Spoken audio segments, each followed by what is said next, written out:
Are you looking to figure out a way to save money if you're a senior citizen in living alone like I am? I'm going to give you 5 things that I never buy new. First of all, starting with a car, which if you go to buy a new car these days, you know they're really expensive and even leasing is ridiculous. I have not bought a new car in decades. I currently am driving a 2011 Lexus, and I've been driving that for over 5 years, and I absolutely love it. It runs like a charm and it hardly never needs any sort of repairs. I basically give it gas and oil changes. So if you're looking to save money, avoid buying a fancy car or any kind of new car. Buy secondhand, pre-owned. Hi everybody, my name is Kathy. I am 65 years old. I am solo, living alone because I lost my husband during COVID. And I have learned a few things about not only grief, but what it's like to essentially have your whole financial life change in a moment's notice, which is what happened to me. So these are some of the things that I have discovered, but also I've always been thrifty when it comes to consumerism because I like to be sustainable and I don't like to deplete the earth of precious resources. So the car is the first thing. And the second thing is I almost never buy anything brand new. I'm not a big Amazon or Walmart shopper. Believe it or not, most things I can source either through eBay, Etsy, Facebook Marketplace. I used to do a lot of yard sales. I really don't do those as much because you end up accumulating things that you don't really need. But so many things like appliances and vintage furniture and antiques, which I happen to like. Anything, you name it, you can go on and find it secondhand and in really good condition and save a ton of money. And anytime you save money that way, obviously you get to save. So I would say always use those resources. I love Facebook Marketplace. And in fact, I sell a lot there. And that started when I lost my husband because it was during COVID and I was just in an awful state. So I looked around my house and I was like, what am I going to get rid of? It was just a way to basically divert my attention away for a little while and have something entrepreneurial to focus on. And let me tell you, it worked. I sold a lot on Marketplace and I shipped it all. I didn't really have people coming to my house. The other thing is obviously we all need groceries. So I'm very fortunate I live near farm stands and big farms. So I do support them and shop them as much as possible. But the other thing is I have become a super fan of Aldi and Lidl. And if you have those markets near you, that's wonderful. If not, maybe you have an alternative like a Trader Joe's. But I do find that the quality of the food is really good and their prices are unbeatable. So I don't even look at the other supermarkets or their circulars anymore. I basically go to either Aldi, Trader Joe's, or Lidl. Number 5 is, no, I'm sorry, number 4. Believe it or not, I love to do my laundry on a sunny day and I hang my clothes out on a dryer line. And if you don't have that, I'm sorry. But where I live, I do have a clothesline outside. And to me, there's nothing better. And quite honestly, an electric clothes dryer takes up a lot of electricity. So I do that. And the 5th thing, and I feel like this is a double-edged sword because I try to do as much as I can around my house. For 2 reasons.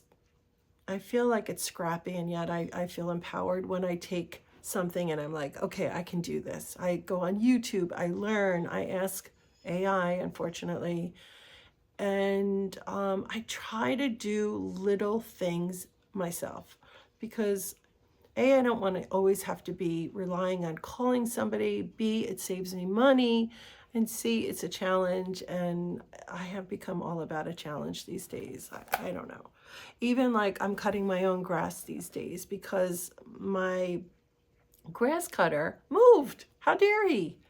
No, I loved him. He used to come by himself, do a nice job. It wasn't all these people showing up and blowing and making, it was just one guy, and he moved. And so you know what I did? I went on Marketplace and I bought myself a 1-year-old electric mower, and I do it myself. And guess what?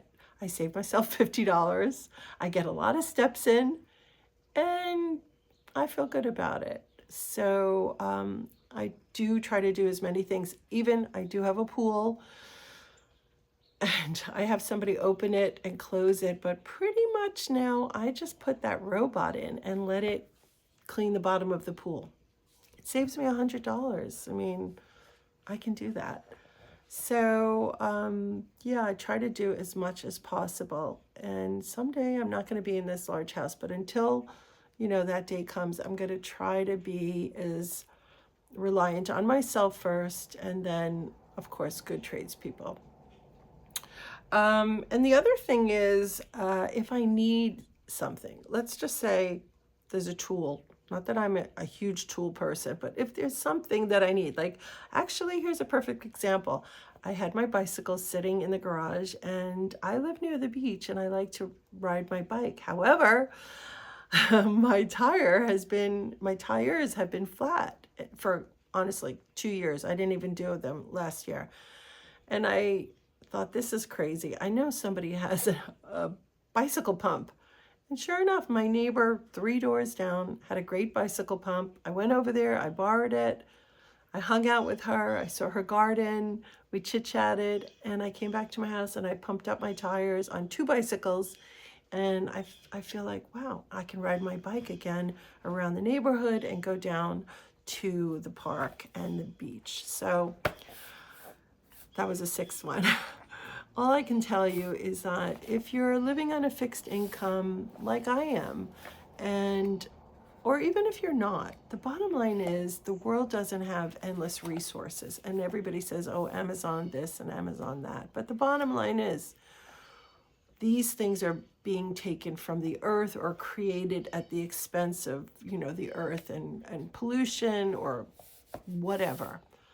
So if you just try to be a little bit resourceful before you do, you know, go online and order something, you'll be very, very surprised, and in a nice way, because I have met some wonderful people by going by their house and picking up something. Even my own bicycle that I bought for the beach was off of Marketplace, and I paid like $50 for it, and I love it. So those are just a few of my tips, and believe me, I have tons, but use a secondhand car for sure, but buy a better car. Try to buy things secondhand, shop in places for your food that's really affordable. And of course, if you've got a backyard or something and you can, you know, hang a line out there, hang your clothes out when it's really sunny and warm. You'll love it. It's, I don't know, it's old-fashioned and it's beautiful. So, and here's a necklace that I got secondhand at one of those thrift stores. Who knows? I probably paid all of $3. So we can all do better and have money in our bank accounts and therefore have more security. So that's it. I hope you'll follow my channel and my journey. Certainly this YouTube has been part of the ways that I'm moving forward in life after losing my husband, which was really traumatic.